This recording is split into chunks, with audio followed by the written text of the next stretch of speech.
All right, we're starting the study part. Here we go. Took only 17 minutes. 17-minute introduction. Do we zoom in once? Always confused which zoom factor I want to use, but this is okay. Suited 2-gapper. I think 3-gapper. It's close, right? Defending this. It's for sure a defend in MTTs. But in caches might be a little bit, especially because it's not button but cutoff. That tightens it up a little bit. What I remember from the ranges is that button is opening about 40% of hands. It's like suited 6s. And the big blind defends roughly the same range. So maybe it's a call. I'm sure 8-6 is a call. So if it's a fold, it's very close. It must be super close. Good evening, Cyber. I kind of want to defend. Let's just defend. Ooh, it's mixed indeed. Hey, it's nice we know the border, right? If it's mixed, I'm happy with, I'm happy with it, Hey, Moose.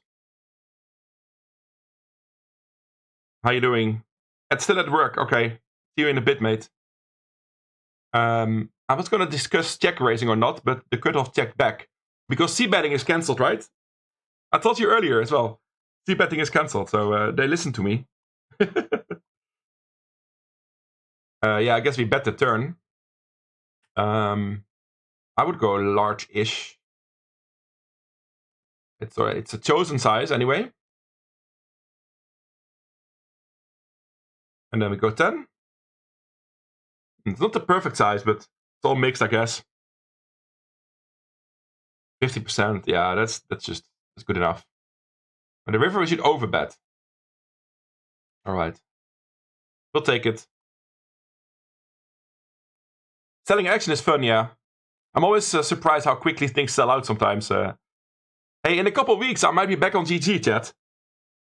In 3 weeks, we might be able to stream Russian Cash Friday again. In 3 weeks. Hey, Brazilian Donk, how you doing? Henny in the house as well. How you doing? Hope you're having a good Friday. Grinding or not. So, do we defend Jack 8 in the big blind, chat? It might be close-ish. Jack 9 is a no-brainer. Jack 8 suited is a no-brainer. I think I defend it in most cases. Not really a great C3 better candidate, I think. I think I would call this. Ooh, 13%. It's also a border. We'll check the range in a bit. 8-8, yeah, we're all jealous of the 8-8 grinders, Brazilian Donk. I remember I had some good fun there. The flop and check. I guess any pair is supposed to continue here. We also have a good shot with our pair. Certainly continue. Yeah, the small line has more aces. They would certainly check back with some ace-x. I'm not in love with defending this on the river, even though it's such a small bet. We have so many better hands here to call with, right? We have to think in a GTO sense, like which part of our range continues here. Well, a big portion because it's such a small bet. But this is like one of the worst hands that arrive here, right? Like maybe we have some king 4, queen 4, or queen 4 is 2 pair, jack 4 suited. That might call the turn, but it's one of our worst hands, right? So I'm sure we have better candidates. 35% fold.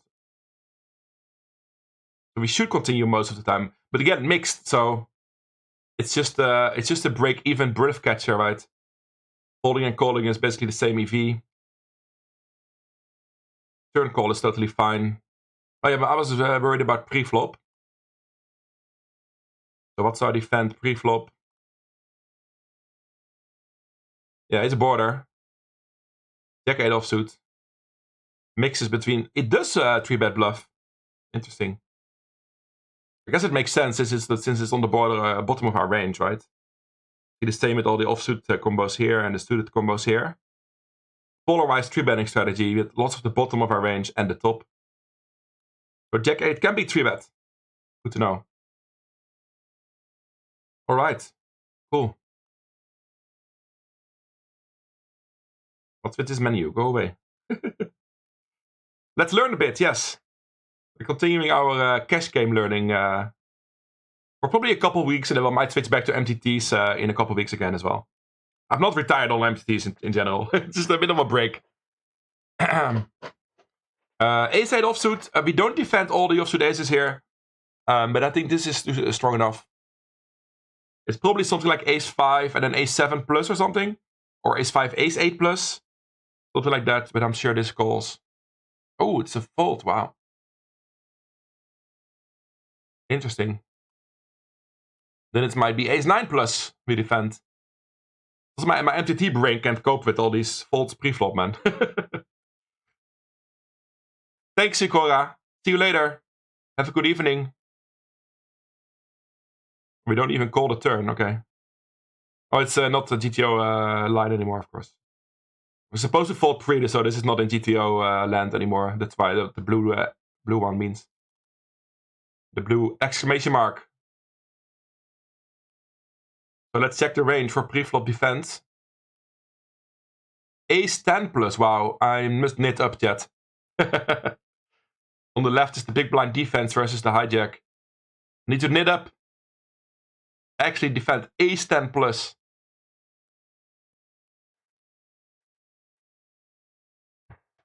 I'm happy I knew it wasn't all the aces, but holy shit. Much tighter.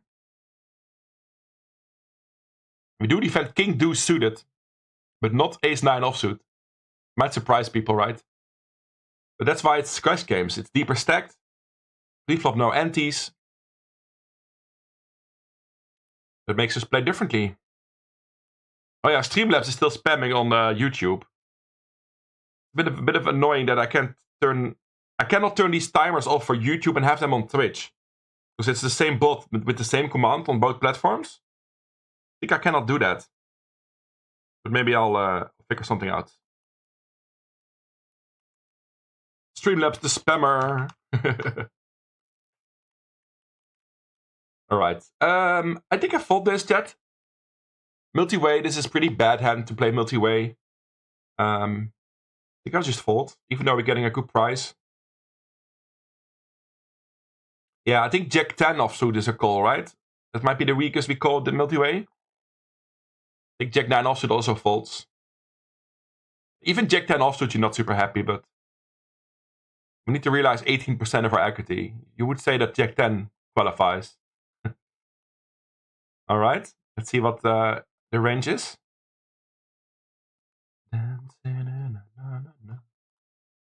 Oh, wow. Is this the defend? Wow, yeah, this is the defend, yeah. Jack-10 also folds. Queen-Jack even folds. Cool. Good to know, right? How tight you get multi-way, even though it's only one blind to call in a pot of 8 or something. You're getting like 18% pot odds that you need. So that's a great price, but still we don't defend Queen-Jack and Jack-10 and Ace-10. Ace-10 offsuit still folds as well. Good to know. Of course, on the suited side, we can go a little crazier. Even all the two gappers are mixed. So we better play 8-6 suited, 7-5 suited. It makes sense, right? We're playing deep stack, multi-way. Pocket pairs, all call. Easy set mining. Suited connectors, all call. Suited aces, all call. And I would have done that, so that makes sense. So what we learn is a bit less broadways, offsuit broadways. I'd be inclined to call Queen-9 suited, by the way, but it's on the border, so not a huge leak, if you would call that. 10-8 suited, yeah, I would call that too. But in game, I mean, you would not be too crazy to defend a bit wider on the suited side, especially if it's if they're mixed already, right? Yeah, and this is me. This is also why I like learning these cash game strategies, because it makes you also more aware. If I'm playing tournaments again later, like why we defend differently in tournaments. Like you think about the game more actively if you focus on the differences, right? If you're 30 blinds deep, then a hand like Queen Jack or Ace 10 performs much better because top pair will happily be going all in on the flop, right?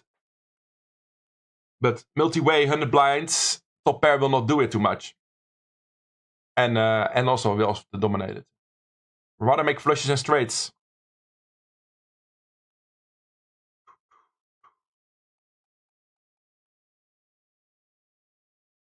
Yeah, most online poker sites rake only post flop.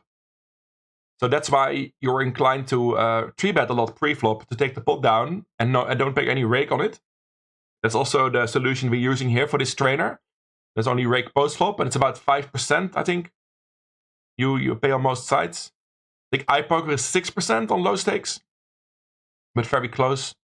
And I think GG is differently. GG also rakes pre-flop, if I remember correctly. So that makes the ranges a little different, because you're getting a little bit different incentive to play or not. Yeah. And I kind of like that I learned to 3-bet more, because I needed that in my MTT game anyway. My overall 3-bet was like 8%, and it's totally okay to have that on 10 or 11%. And just thinking about learning to play cash, there's so much 3-betting that you get used to it.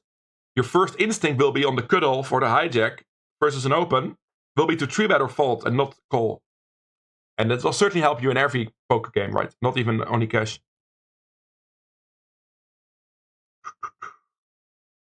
GG takes a rake if there's a 3-bet. I didn't even know that specific thing. Yeah, I'm still mostly a tournament player, brothers, but Russian Cash Friday will come back probably, right, for me. So even if I play tournaments during the week, there will be cash games on this stream always. So getting better at them will certainly benefit me as well. So I'm a mixed player now. You played spins for a while. That's something I've never really done or studied. I did play PokerStars Grand Tour for a while. That was kind of fun. That's very similar to spins, right? 3-4-handed games a lot. 20 blinds, 25 blinds. So we did 3-bet the queens here. We're out of position against the hijack. Of course, we're inclined to bet a lot here. We have to think about our sizing. In general, 3-bet pots we size down a bit, but we're still pretty deep. Almost 4 SPR. And I'm sure we'll do some checking here as well to check a raise sometimes. But it's quite a board we want to bet large on, I think. Because the highest card is not as high. But if we have a 10, we need some protection. And there's trade draws around between the three, but the hijack doesn't have much of those. The hijack is not really inclined to call preflop a lot with the connected hands on these cards, right? Yeah, so it might be a little bit in between the sizing here. I think it might be smaller, 50%. Let's go 50. We get a pause on that. We do go a bit bigger most of the time. And also checking 36% of the time. Always so tough, these mixed strategies, right? Does anybody of you use a randomizer when playing online? I've never really used one. But maybe if I learn these strategies and I know it's a mixed bet or check, like how do we deviate, you know? I've never used a randomizer. Because I feel like at those stakes, there's always a good reason for either one of the two, right? There's always a reason to either check or bet. Even if it's close in GTO land. Maybe I should try one at some point. But to be fair, you would be okay always c-betting the queens here, right? But I had like ace-king or something. You know it's mixing here, right? Ace-king will not c-bet all the time. They'll certainly check once in a while. Same with like a queen-jack with a spade or something, or royal flush draws. You can't just bet everything. You need to find some balance.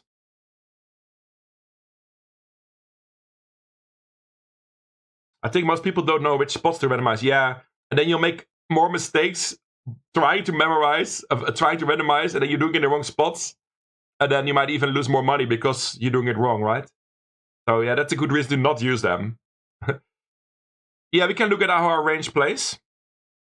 Certainly. This is our flop strategy as a 3-better. We check 60% of the time. You see this often, right? Out of position. That you bet like at 30% of the time. In general.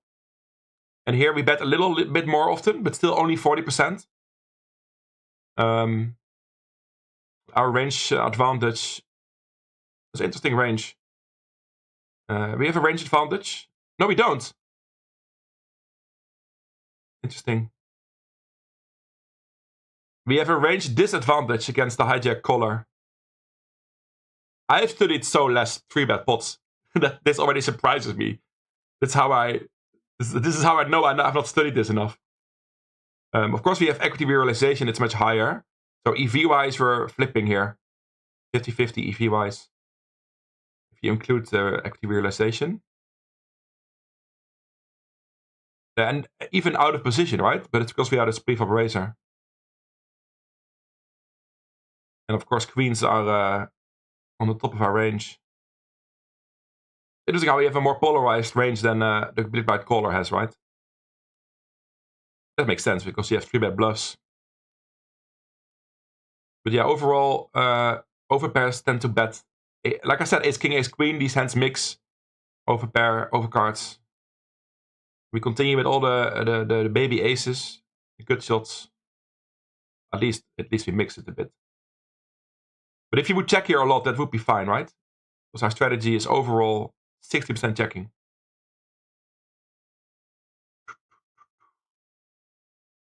Welcome, Skylar Voigt. Just do what you feel until you reach mega elite high stakes. Yeah, I think that's a good reason for not using randomizer. And I've never used one, but it comes across so much in GTO Wizard that I think, yeah, I know that both strategies are probably fine here. How do I choose the best one, you know? Probably the aggressive line is probably fine at your stakes, right? I play pretty low stakes. Like, if both plays are fine, probably best to just go aggressive, because people will just make more mistakes against that than against your checking line, I suppose. Even if you check, they will forget to bet the turn, right? Because your opponents are too passive. But they will not attack that weakness that you've shown. You gotta get the money in yourself. That's basically a good idea in general. Why are people on GG Nitty? I'm not sure if that's the case in general. I'm not sure if that's true all over the place, but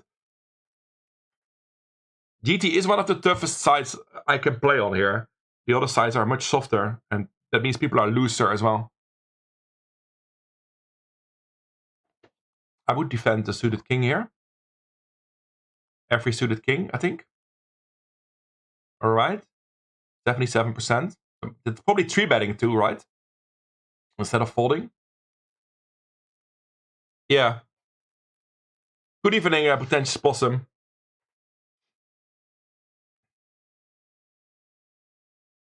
Hey, it's good that you found out that population tendency, Skylar. Now you know what to do, right? Over c-bet. They fold too much. But of course, it depends on the games and the stakes you're playing. I'm not sure I totally agree on my experiences with MTTs, but... So we did defend. I'm gonna check call this. Usually against a small c-bet, you don't fold any pair. We could use some low pairs as 3-bets check raises. This might actually be a good one because we have hearts as well. But I'm sure it's mostly calling.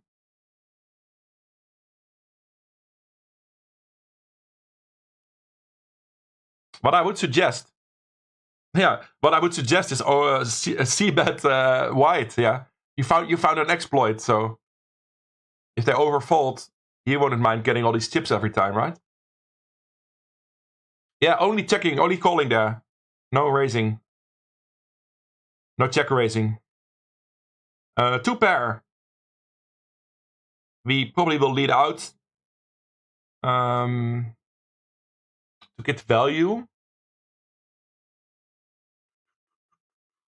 Or do we check so often here that our 2 pair even wants to check and make him bet on a king or something? Or bluff? Nah, I think we just bet. 60%, that's possum. Yeah, that's good, right, Skylar? Yeah. Like what Cyber is saying. That's very awesome to play against, right? Because you know also, if they continue, they have it, right? If they do call your c-bet or raise, it's probably the top of their range. So you can easily continue check folding the turn if you missed. And then next hand, c-bet again. You know? It's very easy to play against two passive players.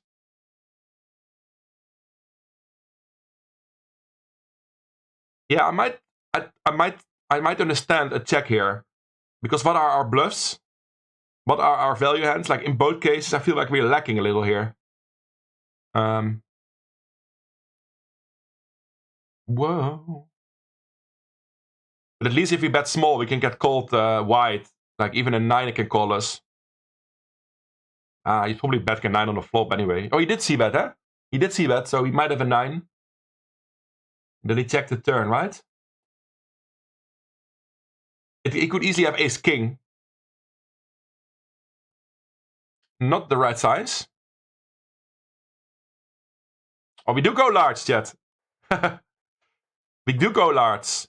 Overbet. That surprises me. Most Joe's size is overbet. I don't know how to play poker, chat. So we go super polarized here, apparently. We want to overbet here, but let's look at the whole strategy. We're betting almost 50% of the time on this river. So I guess we have a lot of flushes in our range then.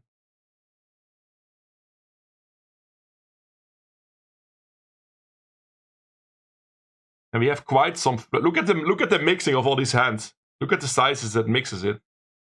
It's all rainbow. it's so hard to implement this well. But what I've learned about studying GTO, it's all about the overarching strategies and overarching heuristics that we want to learn, right? It's not about specifically implementing this. But it's good to know that our range likes to bet a lot here and bet quite large with top of our range and some bluffs to balance, I guess. So these are our bluffs. What's the board? I forgot what the board is. Oh, yeah, we had two pair with king deuce, and the flush came in. So we bet with single spades, I guess. Suited hand cannot have one spade. Yeah, we use some big bets with the queen of spades. Interesting. So we bet large here, chat. This is the summary.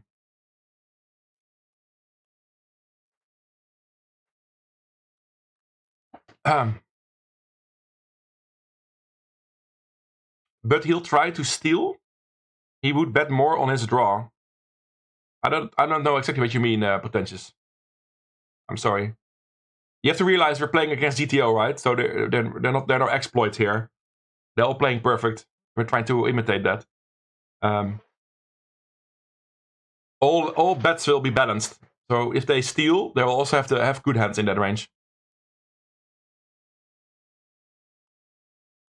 Yeah, the flop was c-bet and the turn was check.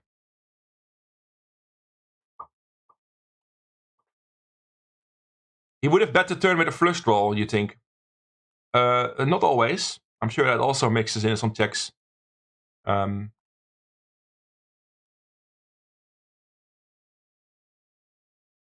we see that here easily? I was trying to show you that, but that's not too easy in this trainer.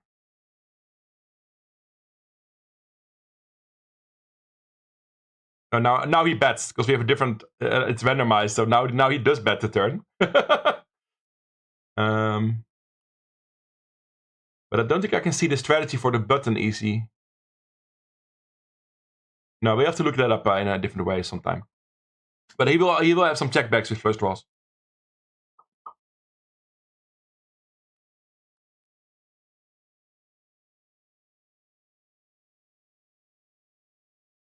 Why is that, Perennial Spoker? For the viewers on YouTube, can you explain why we go more polar when it goes check on the turn? Because the ranges are still wider. Because we don't fall out hands on the turn that would normally fall to a bet. So we have wider ranges versus each other. But why do we then go more polarized?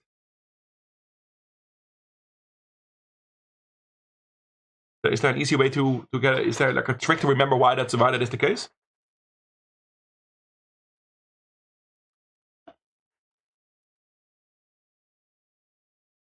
That's why you want to bet bigger potential possum, because you don't think the button has lots of flushes.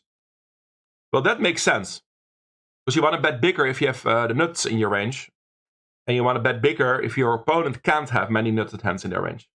So that logic makes sense. You size up if you have the nuts advantage. That's one of the reasons to size up, of course. But especially on the river, because there's no draws anymore, so the dynamic of the board doesn't count anymore. It's only about range advantage and nut advantage.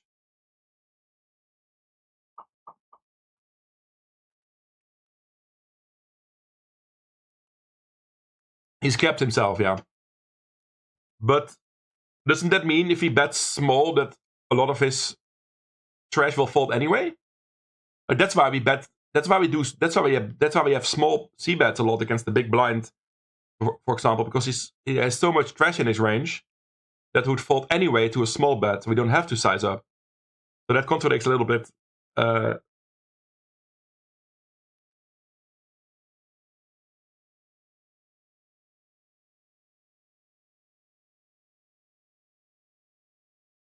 I understand that he has kept himself, Pringles. Yeah, he won't trap as much. And you would bet for value a lot. So this is the different line, by the way. This is where the button does bet large on the turn. I'm sure we fold this mostly.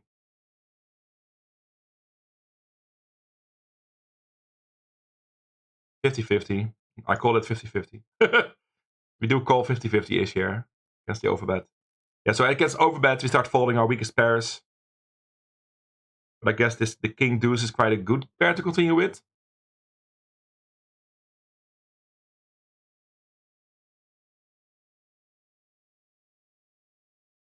It all depends on how often he bets a flush draw on the turn, right?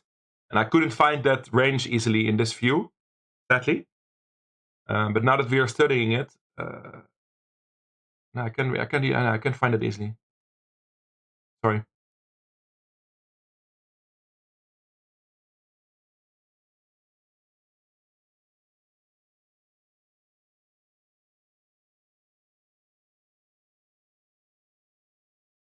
Okay.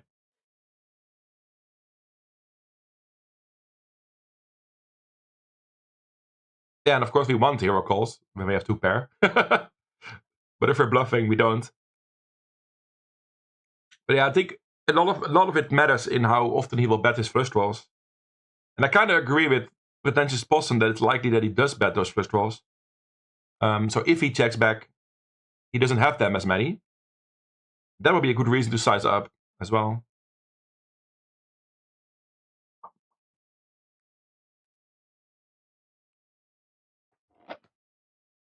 Good stuff. I think we move on though. I don't want to stand still with each hand too long. But it's nice to discuss these things. Hopefully we can all get a little better this way. Ace-5 offsuit versus the cutoff. I think we just saw the range versus hijack, right? It was Ace-10 offsuit plus defending against the hijack. So it's probably a fold if you compare those ranges. Of course, cutoff opens wider than the hijack. So it might be added in. Maybe it will be Ace-5 and Ace-8 plus or something. The range I guessed for the hijack. Maybe that's true now. Yeah, 3-bet bluffing is also a decent idea. So we try that. 35% of the time. We get 4-bet and we have to let it go. Quick look at the overall range. Okay. Well, we never call. It's a part of our 3-bet range a little bit, but Ace-9 is the first defense. So easy to remember, right? Hijack was Ace-10, cutoff is Ace-9 as our defense. We can remember that. These bluffs are not too important. No worries, Pringles, no worries. I appreciate you taking the time to explain things if you can. No worries. If chat doesn't make sense, I'll try to make sense of things. 9-10 offsuit. My MTT brain says easy defend. But against under the gun in a cash game, we might just have to let it go. Yeah, I think it's a fold. I think it's a fold.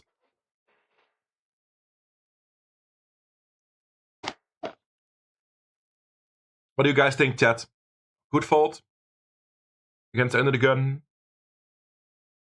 Tempted to defend, right? But I think against the button we might defend. Yeah, it's cash games, Matuig. It's a cash game, so we have to be much tighter. We could even fold Queen Jack, Jack 10 offsuit. Yeah. Lots of people saying they would call, but that would be wrong. Interesting. It is 100% fold. And this is what it looks like. Queen Jack is indeed a fold. Jack 10 as well. Very interesting, right? How tight cash games can be. And that's because of the reasons we already mentioned, like the rake pre-flop is a bad reason for calling. And the fact there's no antes makes our pot odds worse than in tournaments. Less money in the middle to win. So that's why that is. But it also surprises me that I would have defended Queen Jack 100%. So yeah, it's good to know. Big yikes, says Matuig. Yeah, big yikes.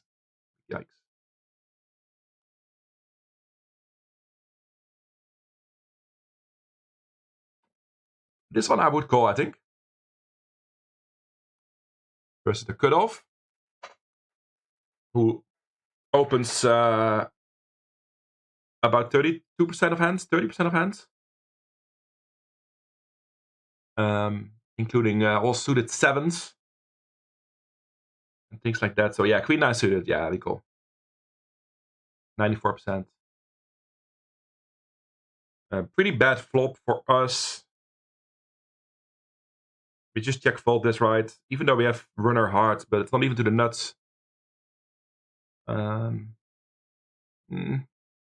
have runner hearts and runner Broadway, I guess. But I think in general we under defend on a board like this. Because the cutoff will just barrel so often on the turn because it's such a good board for him. Right? I would even struggle defending all 8x here, I think. Because of the nature of the board. Yeah, I see the backdoor, but it might not be enough. Nice. It is a fold. So we do continue. What? No.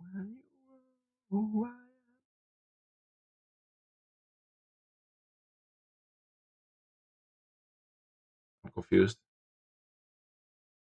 How can I click through the range after the check and the bet? Wait, I think I can find it this way. Yeah, this arrow is missing in the zoomed in for. This is the one that I want to know. Nice. This is our range versus the c-bet. We do call all 8s, okay. I was overdoing it a little bit. We do continue with all our 8x, which is generally the case, right? Big blind versus a small c-bet. We never basically fold a pair. But I thought like on the ace king x, I thought maybe we overfold a little bit. But in general, we do overfold, right? 40% folding, that's not MDF. That's not minimum defense frequency. But we do overfold here because the cutoff is such a range advantage. Yeah, 62%. So I had a good feeling about that. Look at these ranges. Look at how in trouble we are here. We do have quite some ace x on the top here, but we are in deep shit. We did that good.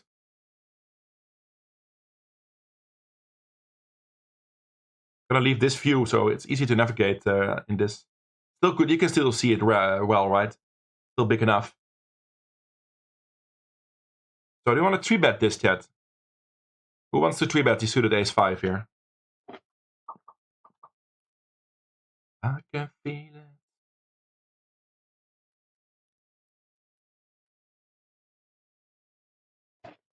is this a good spot for a 3-bet with the suited ace-5? I guess it's always a good idea, right? But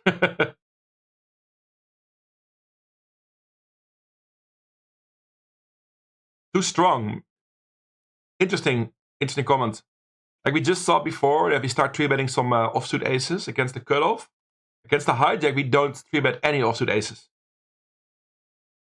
I just saw that range. We start defending ace-10 offsuit. And no 3-betting on that side. Guessing the 3-bet frequency. Okay, I'm gonna go for it. 44%. You were only off by 34%, Pringles. Yeah, we could use the roll, but I don't really know if it's that important. In the way of like studying this spot, it doesn't really matter like what we roll, right? I'd rather just go with my guts / what the chat wants to do.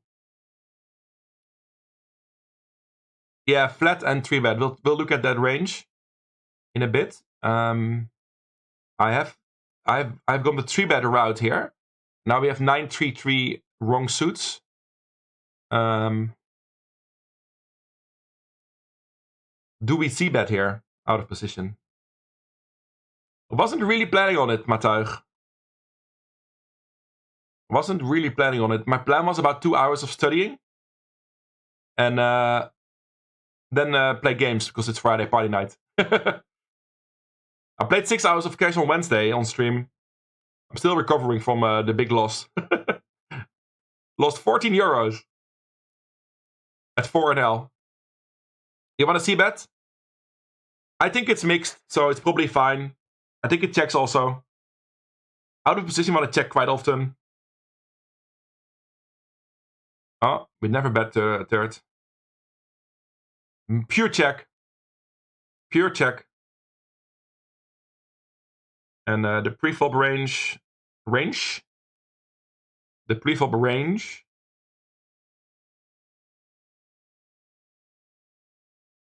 is this one on the left. I remember it correctly. Ace-10 off on this side. And the 3-bets come from all the offsuit, from all the suited hands, the low suited hands. But never folding indeed. Always calling all the suited aces. And basically calling all the suited kings as well. Which might be surprising. Because we fold Queen Jack and Jack 10 and King 10 and Queen 10. Offsuit broadways just suck. Basically a summary. It's empty tea break now. I'll continue for a couple minutes. And then we'll take our break a little bit after. I'm cheating now. Gotta hide that range there. So we looked at this before. This is a fold, an easy fold even. Even 10 Jack and Queen Jack fold. So we learned that. This is the calling range. See, all these connectors fold. We start defending King Jack Ace-10.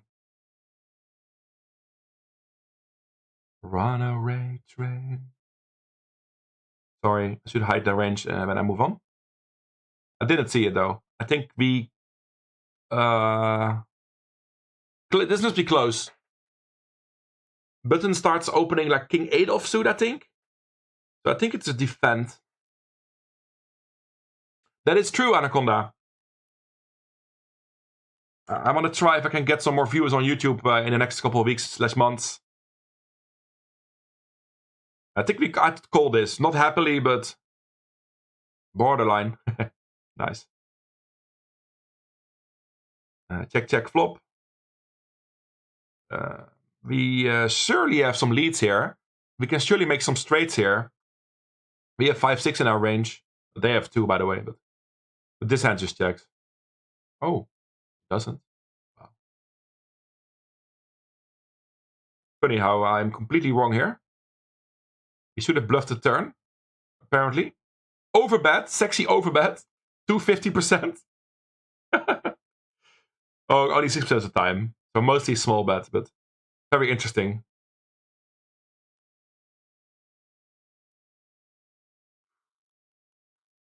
And what's the preflop calling range?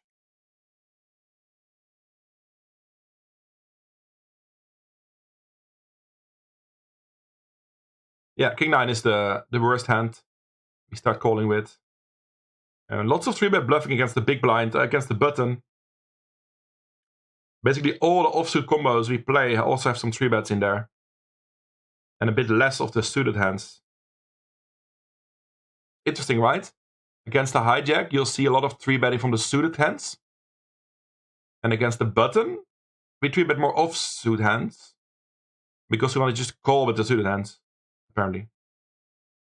So we're playing against a weaker range. I guess that matters. Yeah, interesting. I'm doing it again. Huh? Ace 4 offsuit versus the cutoff. We've looked at this. This is a fold.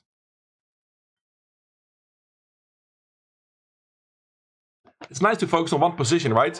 Because we're doing big blind all the time. Hey, I got my chat. Huh? I didn't even know I had my chat on multi-stream. I see myself saying "Ayo," and it's showing in the chat widget on the stream. It's coming from YouTube. I didn't even know that I had that turned on. Sorry, Twitch. You're not allowed to have multi-stream on chat on Twitch. I don't know why, but they're too scared. We're promoting all the platforms. Yeah, Instaband. Quite funny that it works, though. I didn't even try to make it work. We fold the ace 4, right? 11%. Then it's some 3-bet bluffs. There'll be some 3-bet bluffs. Yep. Smattering of ace 5, ace 4 3-betting. But just fine to fold in general. Will be next. We just did this, right? Yeah. We just played that hand. A7 is a pure call, I think. Nice. We flop top pair. We're gonna check call. We're gonna check. Now the question is, do we start leading the turn here with top pair, chat? It's quite tough to get value here. Well, no, it's not that hard, no. No, it's not that hard, because he has some jack that he checks back. With some king queen that he checks back. No, we can certainly get value here. I would bet small, I think. You often see that when the straight is already possible, or a flush, so monotone boards, or 3-2 straight on the board. You see a small sizing used more. And on boards where the nuts of where the straight or flush is not yet possible, a draw board, you bet larger. Yo! Welcome, Arthur. Thank you for the subscription. Thank you very much. And Poker Joker, how you doing? Welcome in. We're doing some GTO cash game studying tonight. And my sizing was wrong on the turn there. This is sexy. You often see on the board like this, where you have some kind of one pair hand, but lots of strong hands possible. We did bet super small here. I would check or bet super small, I think. Not this case. Our line was wrong anyway, because our turn sizing was wrong. We mostly checked the turn. Hey, Daantje. Daantje with the dancing bears.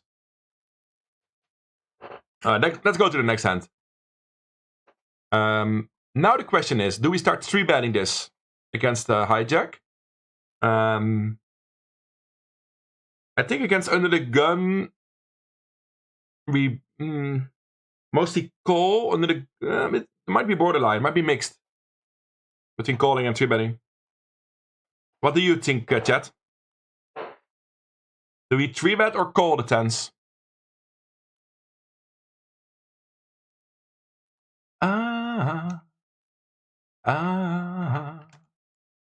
It's likely mixed. It's likely mixed. Artie would 3-bet. Pringles would 3-bet. Henny and Cyber mix it up. Sounds good to me. Let's raise. Oh, 5%. Oh! We're getting schooled, chat. We're getting schooled by the bot. We're gonna bet large here, I think. Large-ish. Yeah, it's mostly only calling. We'll look at the range quickly. Check the turns makes sense, and bet the river large makes sense. Does it? Does it? The jack is a straight, but we kind of block a lot of jack hands, right? We block 10 jack.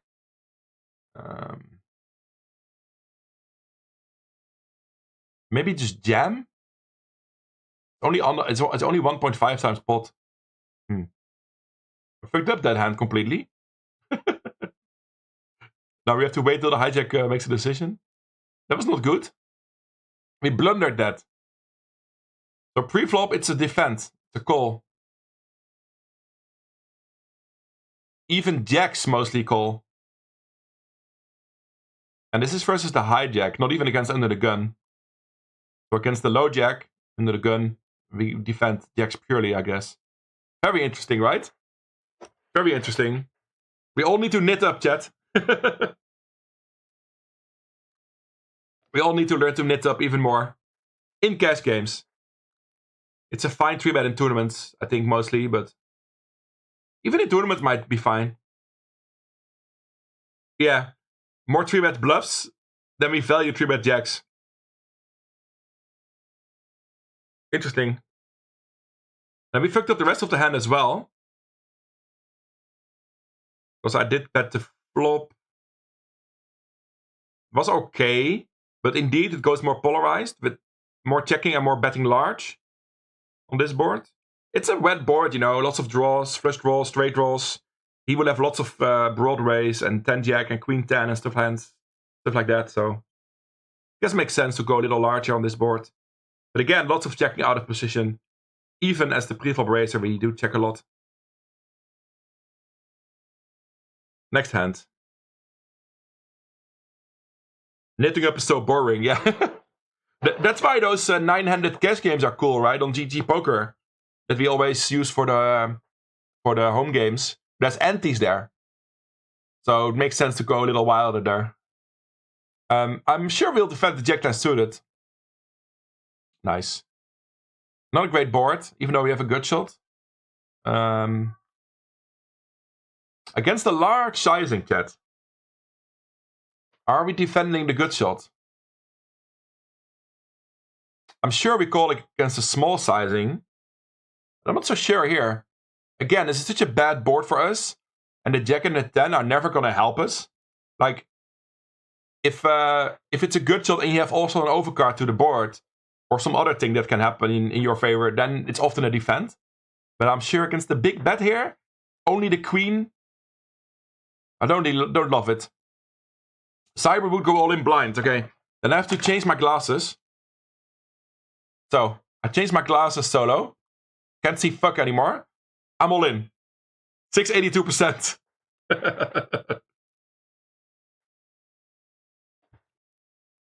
Okay.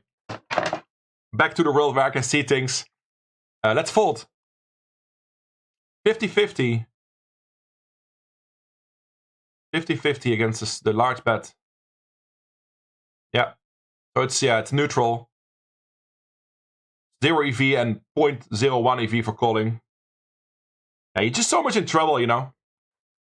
Only 4 outs and maybe even only 3, right? You do call sometimes, though. Okay, we do this hand and then a quick break. I will not be long away. Will not be gone long. Suited queen 7 against the cutoff. For sure calls. Not a 3-bet candidate. It is a 3-bet candidate. Okay, of course. The driest board of my life. Well, we have some good shot, I guess. They check back the flop. In game, I'd like to bluff here a lot. Because people don't protect their check back range a lot. But this is GTO, so it doesn't matter here. Don't really love bluffing here in GTO, I think. Nothing to go with our hand, basically. He would just be aiming to make him fold his ace highs. We do bet sometimes.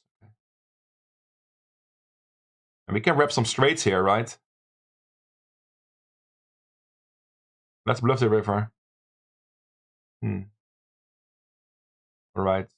For pre-flop, it's a 3-bet half of the time.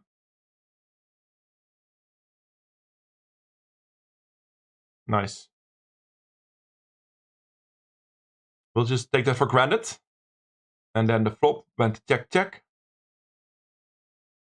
The turn, we mix between checking and betting, but still pretty small bets.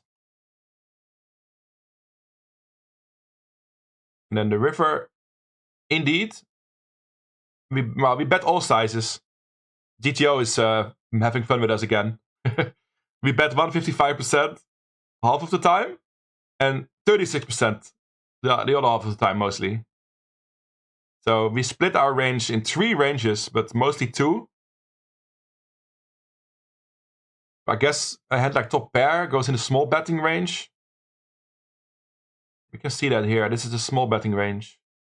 And we hardly have top pairs this way. What is our value range here then? What value hand do we bet? 10s, 9s, 8s, and 7s. And some 6x. Also going for value. Alright. Interesting. Hey, good night. Good evening, Cthulhu. I see you on 2 platforms. Look at the chat window, Cthulhu. You can see yourself talking to yourself. Different Cthulhu colors. The white and the yellow and the green Cthulhu. Alright, I was saying we're gonna take a quick break. I'll be back in 2 minutes. Refill your coffee or whatever you like to drink right now. And we'll do more hands. I'm enjoying it. We'll do more big blind play in cash games. I'll be back soon.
We are already back.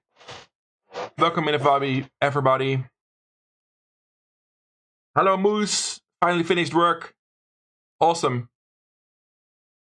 Now you can party, mate.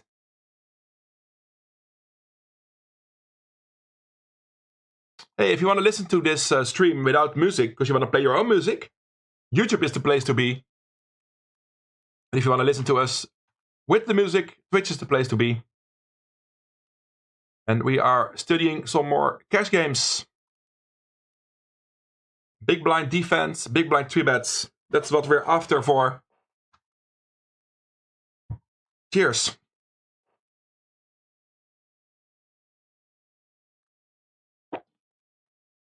We could do our Mauer race later, by the way.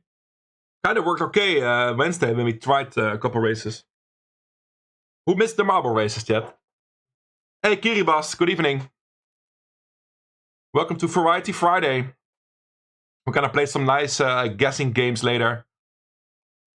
Words guessing, music guessing, locations guessing, all that shit. Were you there Wednesday, Anaconda? I mean, you were there at the start of the stream, but I'm not sure you were there where the marbles happened. We did do a couple marble races. Okay, suited ace 5, never folding. And I'm sure this has some mixes, right? 100% 3-bet. Never mind the mixing. I clicked the right one. Oh, you went to bed right early. Yeah. It became a pretty long stream after all. I did first 6 hours of cash games. And then we did like 6 hours of games. I rated out at 4 a.m. And I rated a variety streamer that was playing What's the Music as well. And What's the Music and that other game. Forgot the name of it. Crash Word. There you go. Gonna play that later too.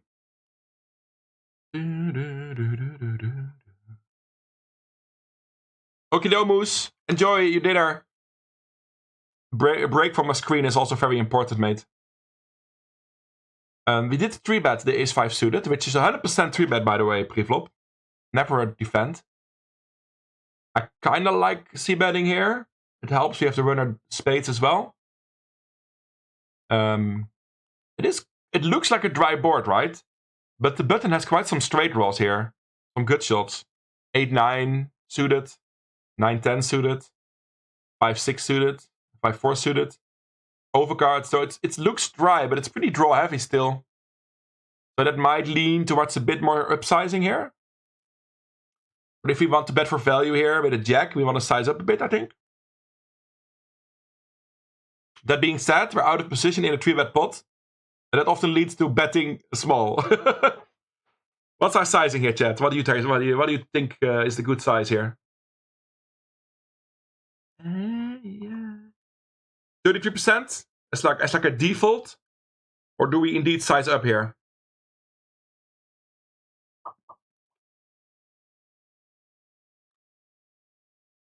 Yeah. Nice emotes, Cthulhu.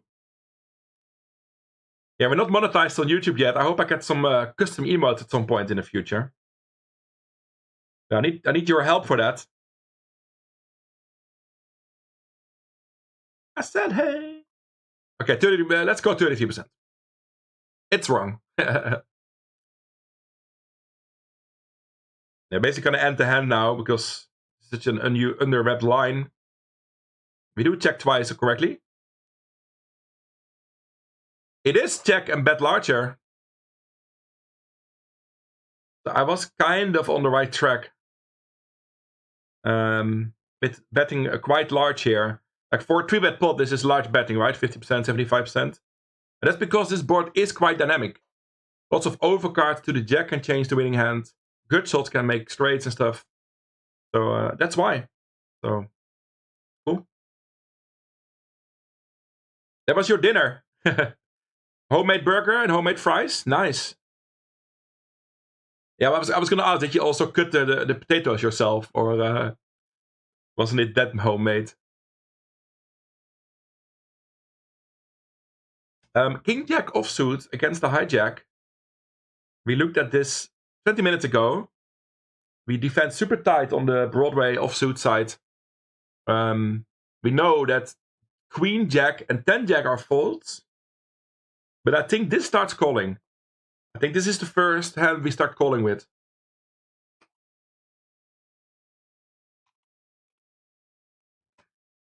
Yeah, this is that bottom call, right? Yep. Correct, Pringles. High five. Yeah, it was 95%, I think. We'll check it out. I'm just gonna fold the king high. 85% call pre. Yeah. Queen Jack is the bottom. Oh, and the other 15% is 3-bets. The other 15% is 3-bets with King Jack. So you could say that you're right, Pringles. It's 100% continue. Save a horse, ride a cowboy. Yeah, that's what we're learning here, right, Arthur? That's completely true. If you're used to MTTs, and I am one of those, this looks completely ridiculous, right? Because in MTTs you would defend way more offsuit aces, broadways, suited connectors, offsuit connectors, suited queens. You would often defend all those. But in cash games you don't. Pot odds are worse, right? We're calling 1.5 into 4, which gives us 27% pot odds. You often see in MTTs with antis and against the min race that the odds we need is like 18%, right? So that's the big difference. That is the big difference.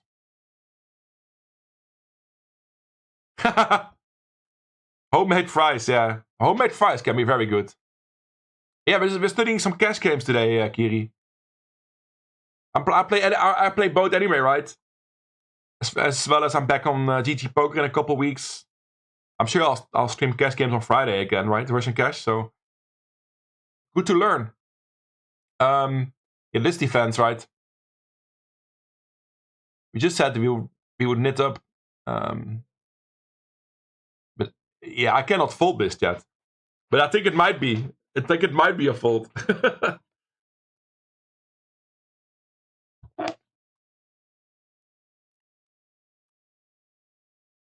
Again, in a tournament, this is an easy defend in most cases. But do we think in a cash game we defend this?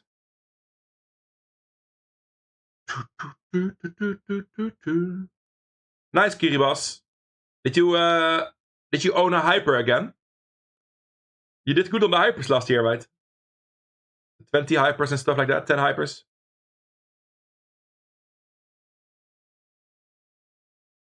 We do call. Nice. The hypers are good for Kiri. We flop decent equity here. I would be inclined to check raise a lot on this type of board with the flush and the gut shot. We don't get too bad though. Very nice score, Kiribas. Very nice score. Well done. It's gonna be a while before I can chip something like that again. But we'll see what the future brings, right? So, what is our sizing here? We can choose a lot of overbets here, apparently. This is overdoing it a bit, right? 1700%.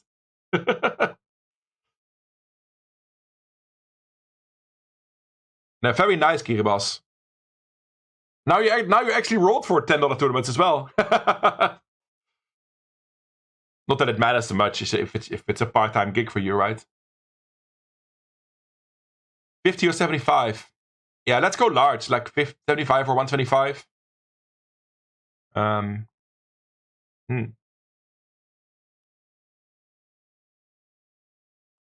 All around. So it was not the right sizing. Now we arrived at the river. We can try again. Yeah, we have to ask ourselves, indeed, who has the nut advantage? The problem is with flush draws that I'm betting them too often. So in my range, if I am the hijack, I have a lack of flushes on the turn. Because I would bet them very often. But it went check. So that is something to take into consideration. Let's bet 88%. Wow. I'm not even happy here. We bet large and the hijack jams. I don't think he has king queen in his range because he would bet that on the flop mostly. So it's a lot of better flushes, right? In game, it's an easy fold. But in GTO world, we might need to defend a little wider than you might expect, right? Because he would have some bluffs. Ace of spades with a 5 or something, or... No, he doesn't have that in his range. He doesn't have too many offsuit aces in his range. So he can't have that many ace of spades blockers because he doesn't call them pre.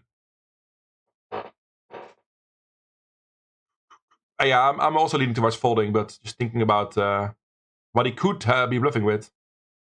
It is a good fold.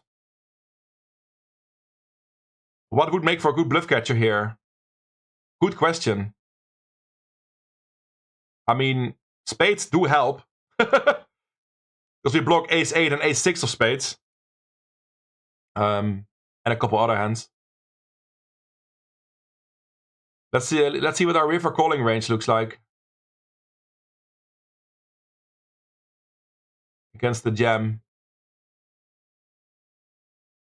This is our calling range. That's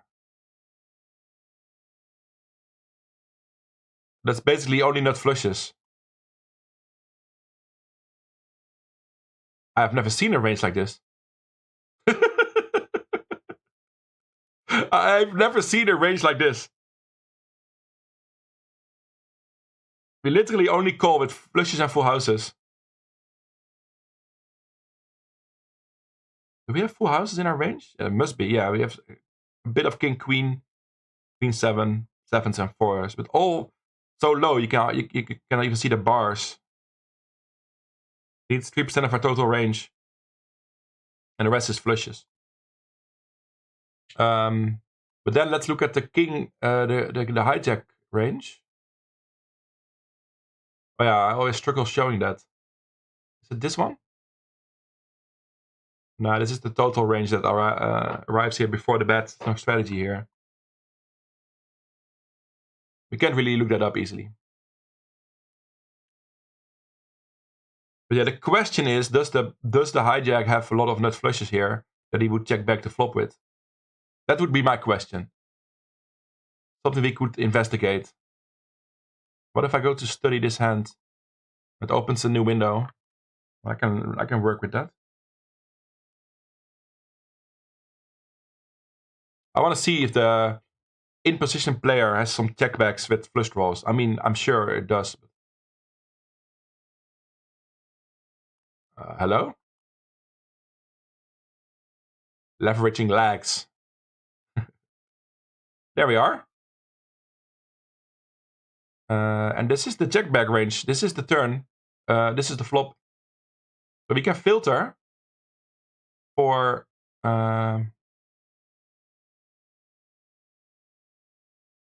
I thought I could filter for flush draws.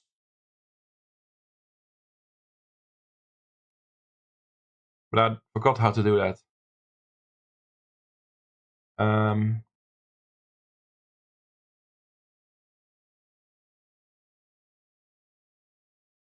Yeah, we can select flush draws this way.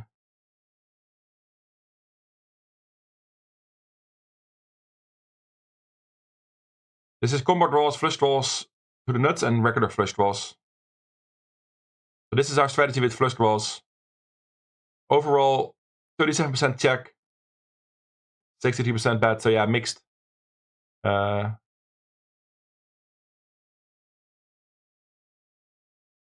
like this view better. So mixed, but in such a way mixed that we still have all the nuts as well, because we check back some nuts flush draws.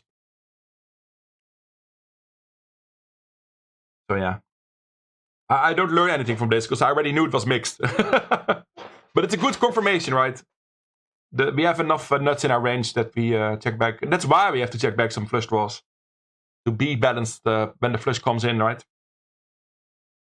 Alright. Alright. Hey, the small blind has a limping range? I didn't know the small blind had a limping range. I'm confused. Why does he limp?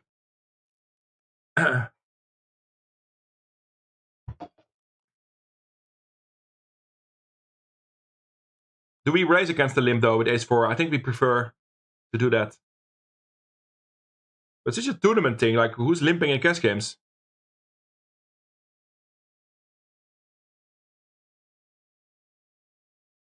Yeah, it depends on the solution. The ranges I've been studying was only raise and folds in the small blind, which I kind of prefer anyway. Like apparently I selected a range where there are some limps.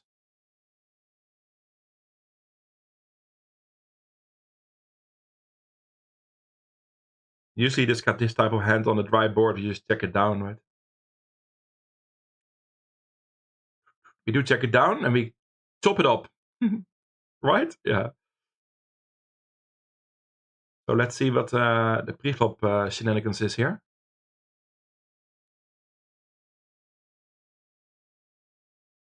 Yeah, it depends on the solution. It depends on what you select here, if there's limps or not. I got the general solution. It's the most complicated one, the most unique options. And also make it simple, and then there's certainly no limping there. But it doesn't really matter too much. We can play against limps if we want to. We need to. We do check mostly though against the limp at ace 4. We do check mostly. Hey, aces. Shall we raise?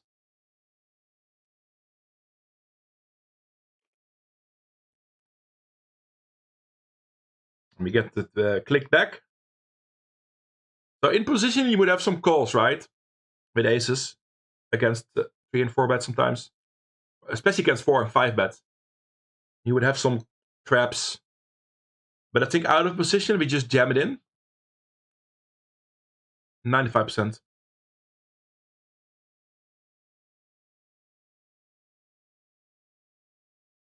Oh, and the other option is raise smaller. I didn't think about that.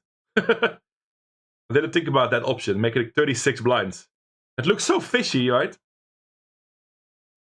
Don't you think it looks a bit fishy to make it 36 blinds here? The small 5 bet?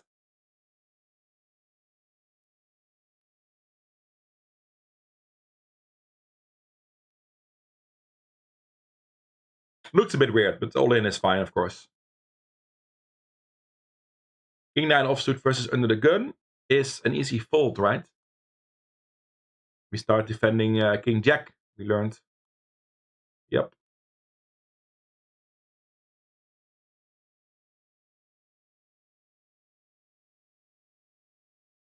Yeah. We're not gonna bluff like that in real life. Yeah.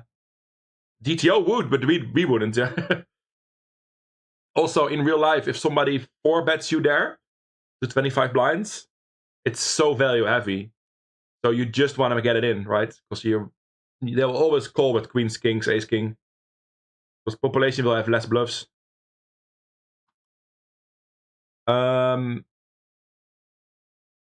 This looks weird, but I think we fold ace deuce.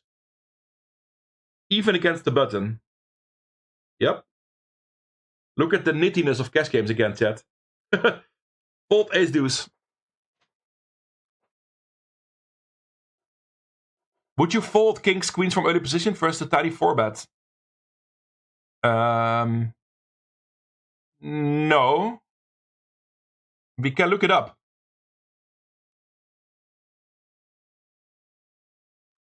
Sorry for the blind. Sorry that I blinded you there with the white window. Blinded by the lights. It's a bit slower than normal.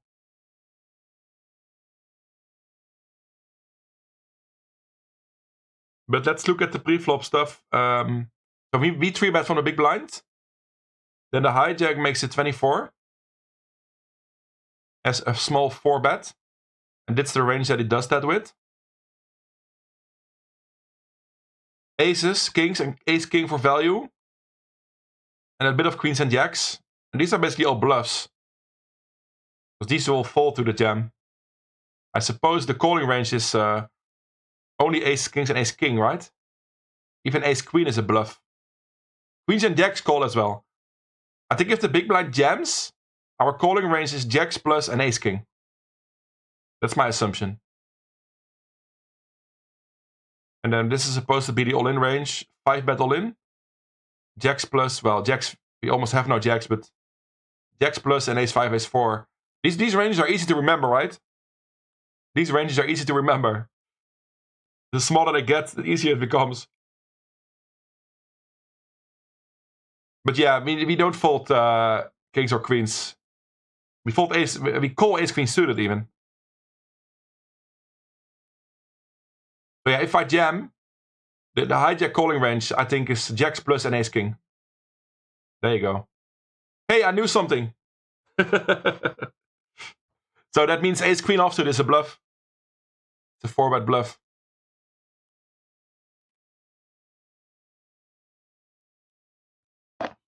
All right. So that's how we can easily show you those solutions as well. Next. Suited queen 7 versus under the gun. Yep. Oh, nope. Nope.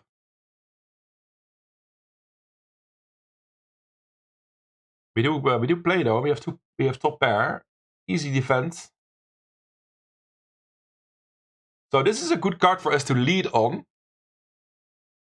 Because I have more 5s than the under the gun has. Not that many though, but more than under the gun. Especially in the check call line. But maybe an 8 is much better, right? We do have some leading here. We have some donk leading here. When the middle or low card pairs, that often happens. And it might also make sense with top pair, right?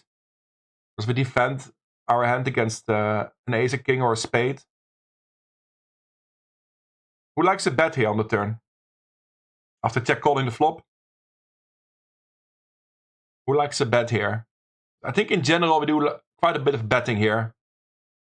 But maybe the top pair, weak kicker, is not the right candidate. We'd rather have a 5 or a bluff, and not the medium strength hands.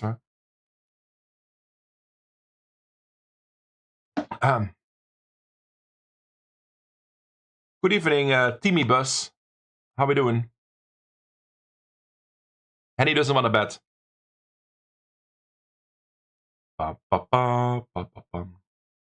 We do check.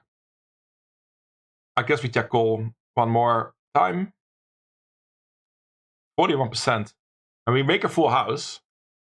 This is quite nice because now we chop it up, of course, against this queen. We still lose to kings and aces. So our choices here are check calling or betting and folding. Because if we bet and they jam, it's probably kings, aces, or a 5. So check call or bet fold. I think check call.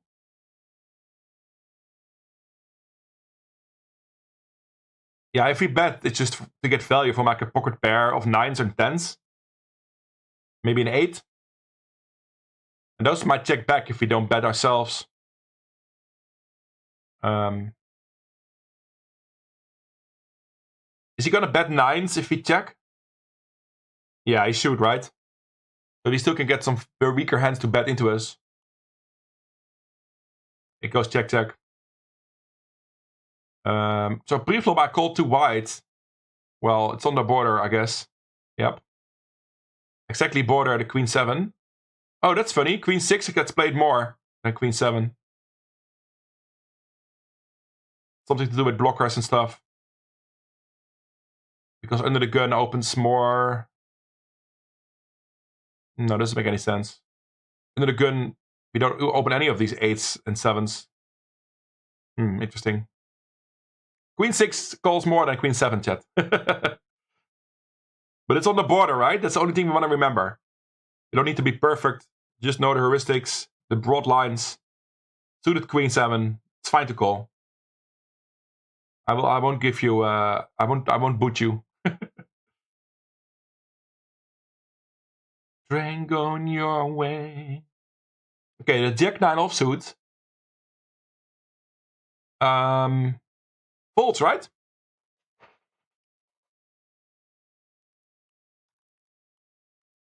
We had a couple Jack 9s earlier. It folds multi-way. Folds against under the gun. These ranges are a little wider, but I think we still fold.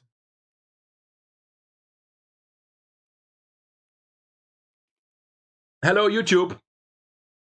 And thanks, Anaconda.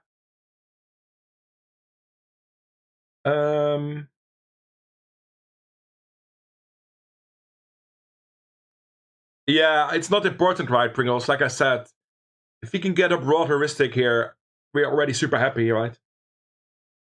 I'm gonna fold it. Okay. 100% fold! Yes, baby. Oh.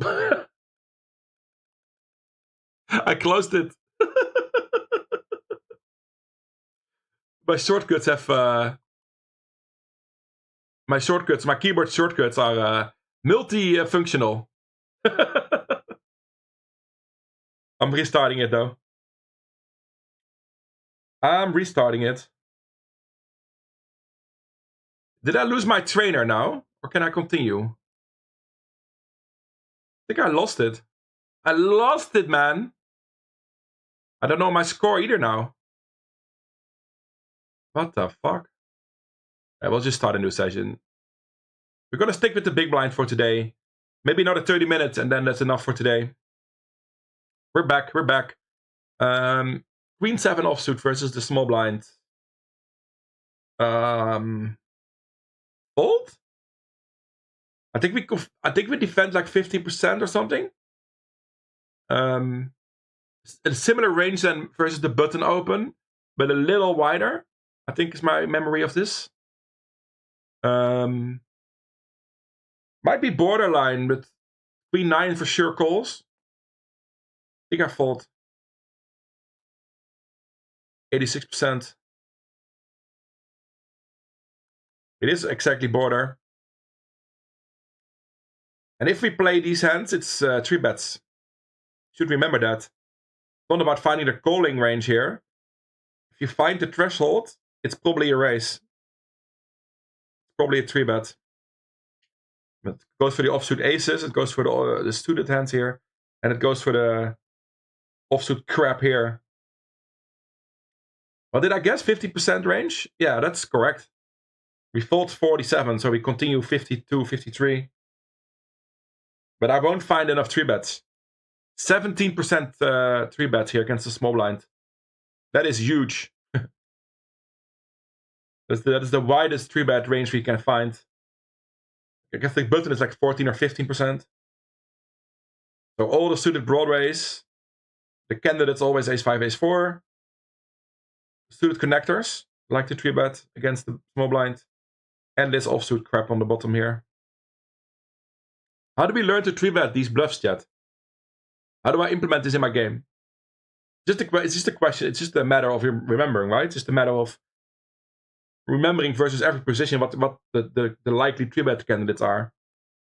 Often polarized, so the bottom of your range and the top of your range. But it's interesting how different they are, right? Against under the gun, it looks completely different than it looks against the small blind.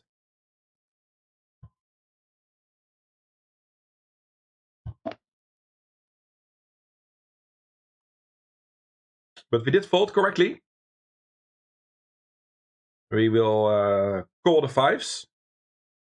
The low pairs never really 3 bet. 8s might 3 bet, but 5 certainly not. Now we have an under pair on the king high board. I guess we just fold. I'd rather have 6-7 here than 5s, right? 6-7 has 5 outs. We probably only have 2 outs with this. Makes sense? Big blind is the hardest position to find all the 3 bets. Yeah. It's so easy to call. Yeah, true. Yeah. You just need to start remembering, like, pick a couple of these hands that you never would 3 bet normally and start 3 betting them all the time. Maybe remember, like, the Queen 5 suited, the Jack 9 offsuit. Pick a couple hands and try to remember 3 betting them. And you get an intuition for it. But yeah, it didn't cross my mind. I was just trying to call there or with the right range, right? But that's the wrong mindset. Again, we have this spot earlier. This is a fold against the button. I think the calling range is like ace-4 plus. Close enough. It's ace-5, ace-7. And a bit of bluffing. Again, 3 bet bluffs. So this looks a bit different than versus small blind, right? It's similar, but here we 3-bet 14%. Against the small blind was 17%. You see a little bit less suited connectors, but overall it's the same-ish. So you can just remember big blind versus unopen, button or small blind, roughly 3-bet this, and you'll be fine. You'll do fine enough. And also in-game, as an exploit, I'm sure it's totally okay to have a bit more suited broadways there, right? Just have a bit more value, a bit more suited broadways, a bit less of these junky suited queens and jacks. I think that would not be a weird thing to do.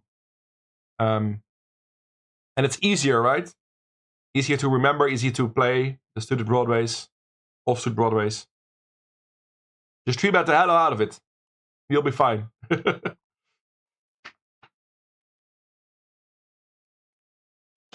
Yeah, I was gonna fold this, but luckily we have a confirmation on the right.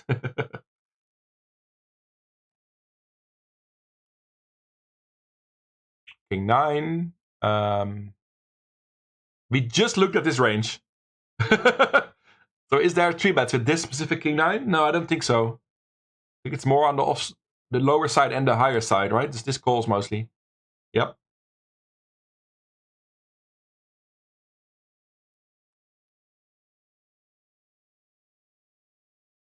We check the flop.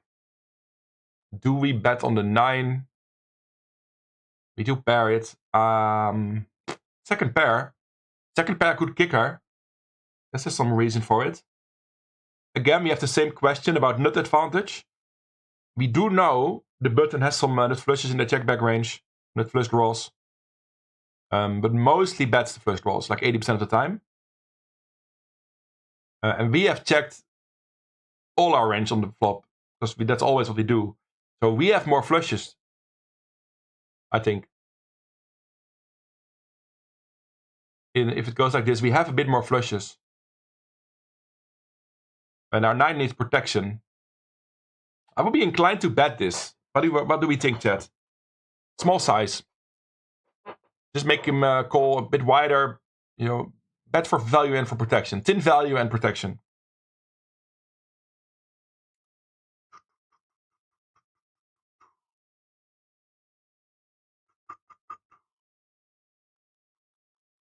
Okay, 19% of the time. So the sizing was wrong, or we check a lot. Either one. Could check or bet small again on the river. The 4 doesn't really complete much. But it's also kind of hard to get called by worse. We're kind of hoping that he has Jack 9 or Ace 6. There's not that many hands, so I think I'd prefer a check. 77%. We are on a streak. Yeah, the turn is mostly just a check. And 20% of the time we bet small. Not completely the wrong idea, right? To bet small here with a 9. The solver allowed it.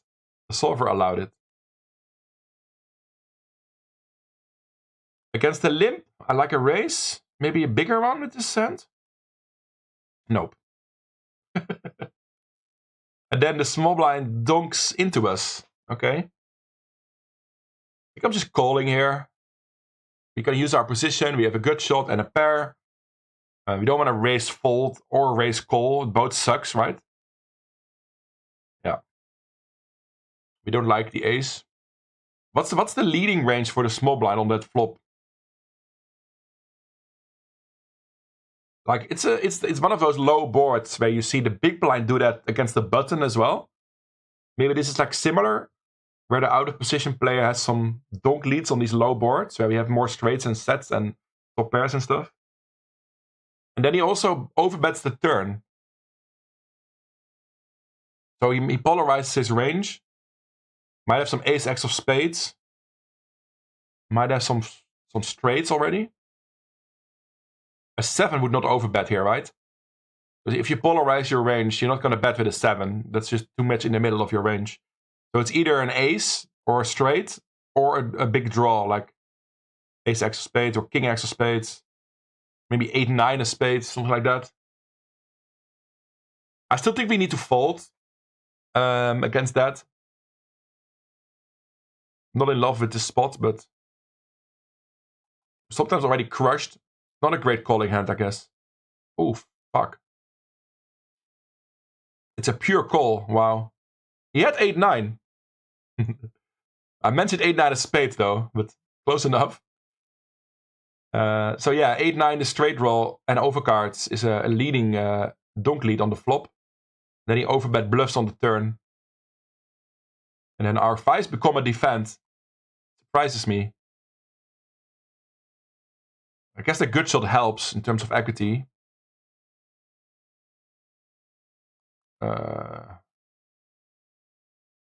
Yeah, that's tough, right? I mean, it helps you have a good shot. We have 6 outs often, right? Because the trips will also work a lot of the time.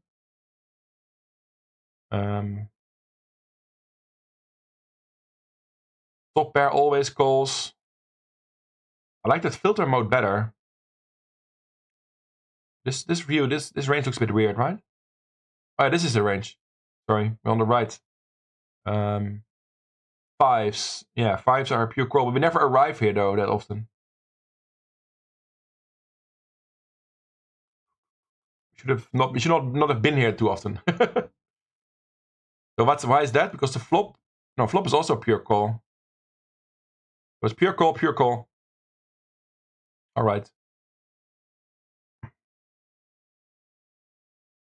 8-9 of spades is too good to be overbetting the turn. Yeah. Well, we would be priced in, right? We have to call then.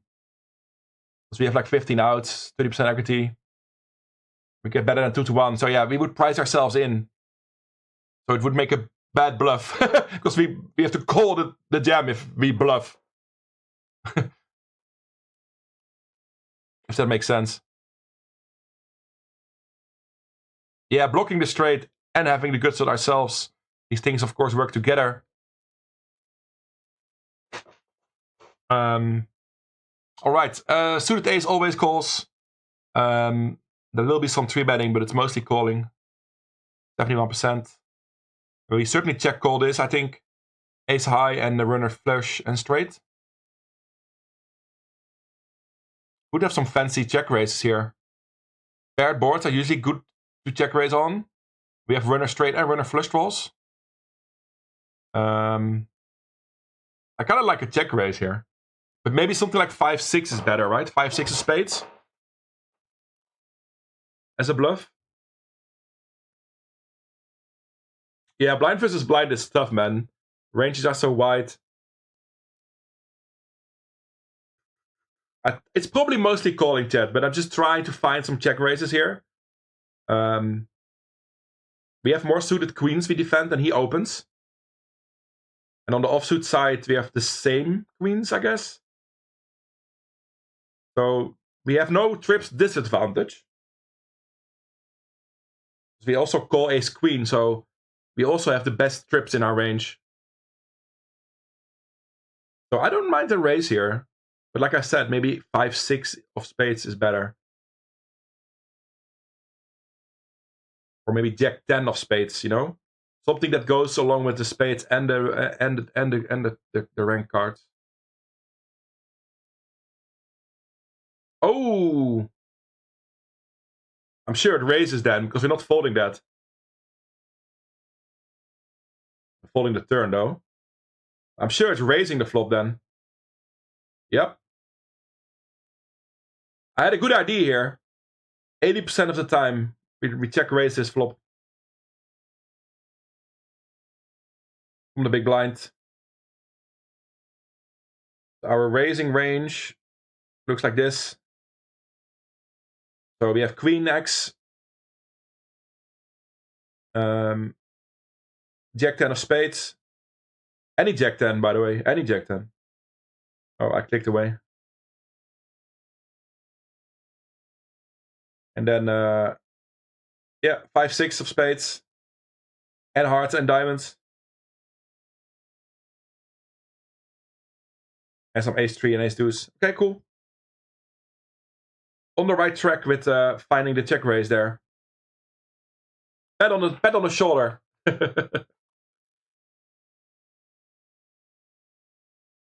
We'll call. Goes check, check. Very inclined to bet in-game. In GTO land might be more checks because we need to be more careful with our checking ranges and also against their checking ranges. We need protection, and it's a draw heavy board. Under gun is very high card heavy here, right? Because it's such a tight range that opens under the gun. Lots of king queens, queen jack suited, king queen suited. Some overpairs, but they might bet a lot of the time already on the flop. So it's very high card heavy, right? This range. I like a bet.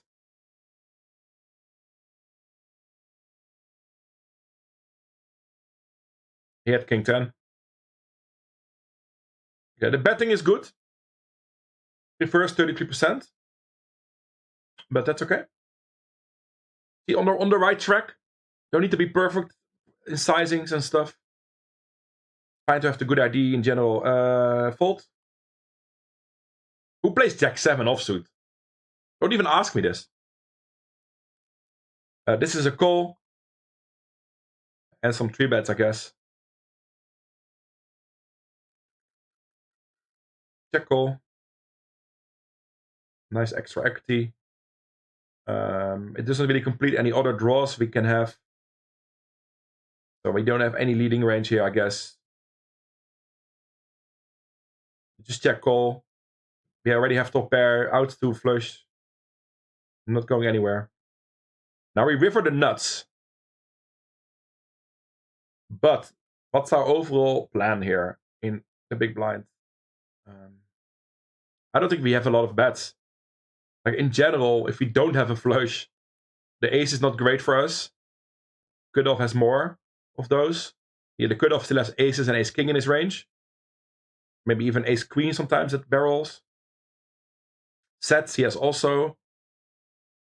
All sets he has as well. And we would raise pre-flop with ace king, aces, and kings. So I think in general it's a bad run out for us. So we don't bet often. But do we bet the nuts yet? Who's gonna help me out here? I just figured out that I think we have a range disadvantage. But hey, we might still want to bet the nuts. What are our bluffs then to balance that? What do we bluff here if we value bet the king deuce? We have to value bet bluff bet sometimes. 6-7 with a diamond or something. 6-7 with a diamond, that might be betting. I don't know. It's hard to find bluffs, huh? Yeah, so I'm trying to lean towards checking because it's such a good card for the cutoff. And he's gonna bluff at it, then we can check raise. And he's gonna value bet it. Then we might still fall to our check raise, but he's gonna bet a lot, right, if we check. He's supposed to check bet a lot if we check. Nice. We're on the right track there, Pringles. High five. It's correct to check the nuts because he's inclined to bet a lot. On the run out, that's good for his range. And then we check raise all in. Excellent. Well played, chat. I won't do the shortcut closing the window, but I will do this. Woohoo! Yeah, jamming the nuts is an easy decision, of course. But the decision here was checking in the first place. Queen jack suited. Let's 3-bet, right? Yeah, we should look into that maybe. Good question. I'm gonna open the browser. Now I wanna know what our bluffs. No, we just decided we have no bluffs, right? So that's why we check. But I opened the window anyway now, but we can check it out for a quick second.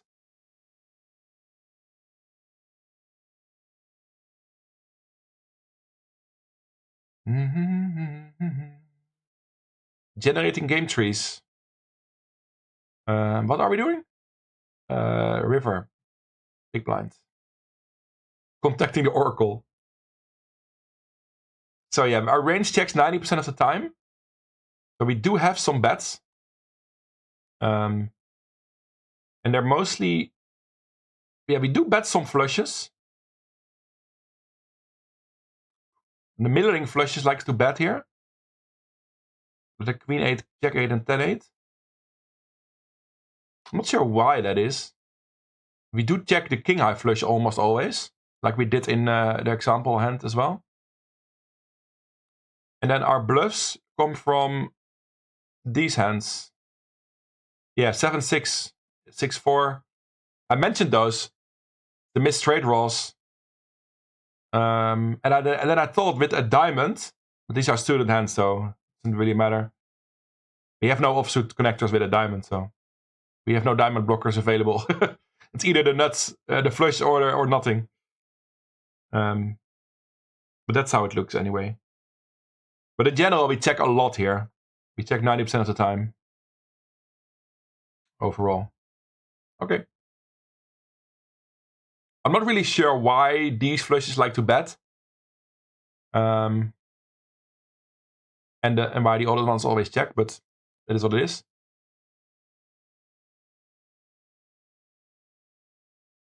Yeah. And that's good enough, right? That we know that it's not a spot where we have lots of bluffs. And that's why we check. Nice that we I feel like I've learned, like, compared to a year ago, I would not have figured that out. This is a pure call. I thought it would be mixing a bit.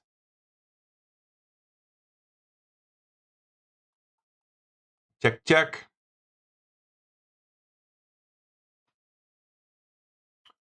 So we don't defend ace-3. That's noted. That's important here. The button has the nuts advantage because they have ace-3. We don't have ace-3. And we don't have 3-6 anyway. I think we just check. There must be better bluff candidates than this. Just gonna give this up. Oh, we should bluff the king. Okay. We should bluff on the king high on the river. All right. I believe that. We're getting to the end of the study session of tonight. I've seen this spot before. Why do we always get Jack 9 offsuit today? It feels a bit too weak to just call. Maybe it's fold or 3-bet. We do 3-bet and get the top 2. Yeah, certainly want a c-bet in position on the draw heavy board. All right. Good luck in the mystery, brothers. Is it a 2-day thing or only a 1-day thing? I'm gonna bet half pot again. Because then the pot will be 80. We can jam 60 on the river. Seems like good sizing. It's not good sizing, Questje. Go 75%. Okay. All right. Just a 1-dayer. Nice. That means you can tell us later how it went.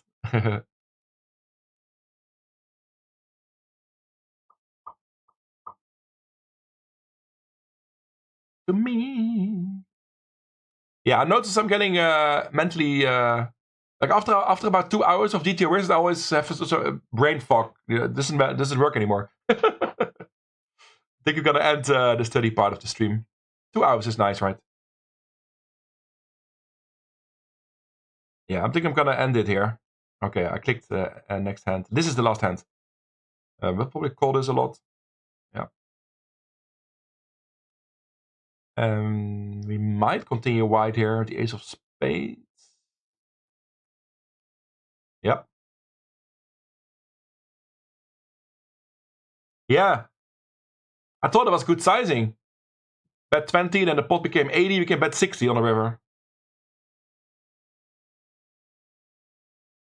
But yeah, we needed to go bigger there. I'm happy I made the same mistake as Pringles.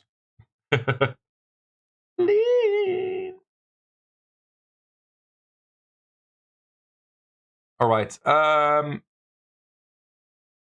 Nice hand, sir. Acceptable. No, I think we did better than acceptable, chat. 86%, no blunders. I feel that's better. That should be worded better than acceptable.